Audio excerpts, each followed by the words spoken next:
भारत में रहने के लिए घर सबसे ज़्यादा ज़रूरी है।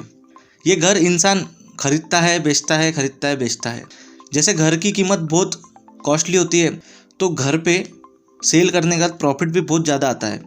इस प्रॉफिट पे ही आप कैसे बहुत सारा टैक्स बचा सकते हो, आप इस वीडियो में देखोगे। हेलो फ्रेंड्स, मेरा नाम है अक्षय लड्ढा। चलिए देखते हैं। सबसे पहले हम समझेंगे कैपिटल गेन शब्द का मतलब। इसमें दो वर्ड है, एक कैपिटल, एक गेन। अब कैपिटल यानी एक कोई असेट आप परचेस करते हो जो 24 मंथ से ज़्यादा आप परचेस करोगे तो उसको बोलेंगे लॉन्ग टर्म कैपिटल असेट। अब उस पे अगर आपने गेन किया, अब गेन मतलब कैसा, अगर आपने कोई प्रॉपर्टी 100 में परचेस किया था एग्जाम्पल में और उससे बेचा 90 में, तो उस पर हुआ कैपिटल लॉस। अगर आपने कोई प्रॉपर्टी 100 में परचेस किया था और बेचा 110 में, तो उस पर हुआ कैपिटल गेन। जैसा कि मैंने कहा है, 24 मंथ से ज़्यादा अगर आप वो प्रॉपर्टी हेल्ड करते हो तो उसको बोलते हैं लॉन्ग टर्म कैपिटल असेट। तो ऐसी ही प्रॉपर्टी अगर अपन ने बेचा तो उस पर आता है लॉन्ग टर्म कैपिटल गेन। अब ये long term capital gain income tax के अंदर 20% से टैक्स होता है। तो इसी 20% को टैक्स से कैसे बचाना, इस वीडियो में हम अच्छे से जानेंगे।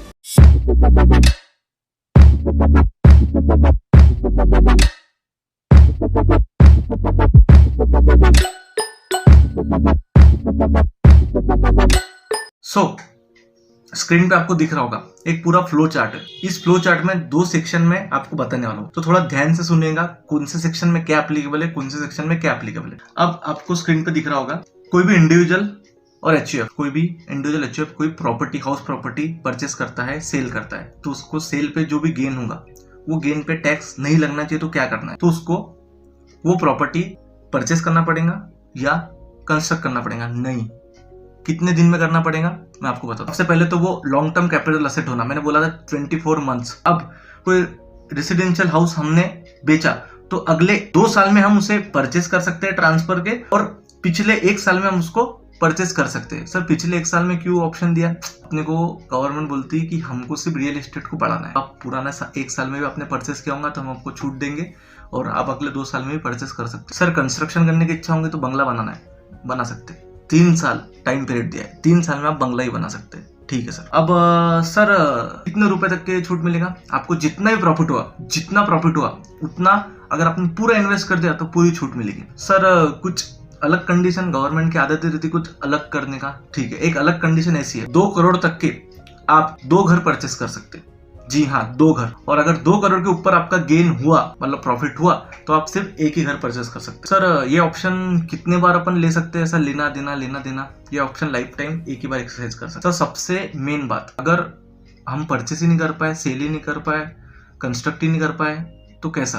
गवर्नमेंट बोलता है मैं आपको बताता हूँ, आपको एक अकाउंट देंगे हम, वो अकाउंट में आप डिपॉजिट कीजिए आपका पैसा, तो आपको हम मानेंगे कि आपने वो पैसा यूज कर लिया। आप इन फ्यूचर वो पैसा अपने पर्पज के लिए निकाल सकते हो, क्योंकि हम भी समझते हैं कि आप इतने जल्दी इतना पैसा यूज नहीं कर पाओगे। सो डिपॉजिट क्या करना, कैपिटल गेन अकाउंट स्कीम एक स्कीम है, वहाँ पे आपको पैसा डिपॉजिट करना पड़ेगा। पब्लिक सेक्टर बैंक कहीं पर भी खुल जाता है, लेकिन वो एक बात ध्यान से रिटर्न फाइलिंग के ड्यू डेट के पहले आपको डिपॉजिट करना पड़ेगा। ठीक है सर ये तो हुआ सेक्शन 54 की बात। इसमें ऐसा है, कोई भी चीज बेचा तो नहीं चलेगा, आपको सिर्फ घर बेचना है, घर लेना है। क्या बोला मैंने वापस बोलना, घर बेचा है तो घर लेना है। लेकिन एक दूसरा सेक्शन है, गवर्नमेंट बोलता है कि इसमें आप कुछ भी बेचो, लेकिन वो लॉन्ग टर्म कैपिटल असेट होना चाहिए। लॉन्ग टर्म कैपिटल असेट, अगर वो लॉन्ग टर्म कैपिटल असेट है तो आपको इसमें छूट मिलेगी। तो आपने जैसा गोल्ड, शेयर्स, उसके बाद में एग्रीकल्चर लैंड, कोई कमर्शियल प्लॉट, कुछ भी बेचा, तो उसके ऊपर आपको जो भी गेन होगा, जो भी प्रॉफिट होगा, उससे आपको घर खरीदना है। सारी कंडीशन सेक्शन 54 के जैसी है। 3 साल में कंस्ट्रक्ट करना है, 2 साल में खरीदना है, 1 साल पहले भी खरीदा तो चलता, लाइफ टाइम में ऑप्शन ऐसे भी। इसमें चेंज क्या है मैं आपको चेंज बताता हूँ। इसके अंदर सबसे पहला चेंज ऐसा है कि आपको जो छूट मिलेंगे ना, तो उसका कैलकुलेशन एक है। उसका कैलकुलेशन कैसा है, आपने जितना प्रॉफिट कमाया तो जितने रुपए की असेट बेची थी उसके प्रपोर्शन में अगर आपने इन्वेस्टमेंट किया तो वो इन्वेस्टमेंट का प्रोपोर्शन निकालेंगे कि ये इतने प्रोपोर्शन में, तो वो इन्वेस्टमेंट का उतना प्रोपोर्शन छूट मिलेगा। आपको फॉर्मूला दिख रहा होगा स्क्रीन। इसमें एक और दूसरी चीज ऐसी है कि आपके पास में कोई एक रेसिडेंशियल प्रॉपर्टी वो टाइम पे रहना नहीं चाहिए। अच्छा सर, तो अब ये सारे पॉइंट्स ऐसे थे। सेक्शन 54 बोलता है कि कोई भी चीज नहीं बेचो, सिर्फ घर बेचो, घर खरीदो। और 54F बोलता है कि कोई भी चीज बेचो, घर खरीदो। तो इसी से आपका जो 20% टैक्स में बोल रहा था इंट्रो वीडियो में, वो आपको बच सकता है। तो ऐसी एक्साइटिंग वीडियो मैं लाते रहता हूँ, तो वीडियो को सब्सक्राइब कीजिए, और इतनी मेहनत कर रहा हूँ तो वीडियो को लाइक भी कर दीजिए। धन्यवाद।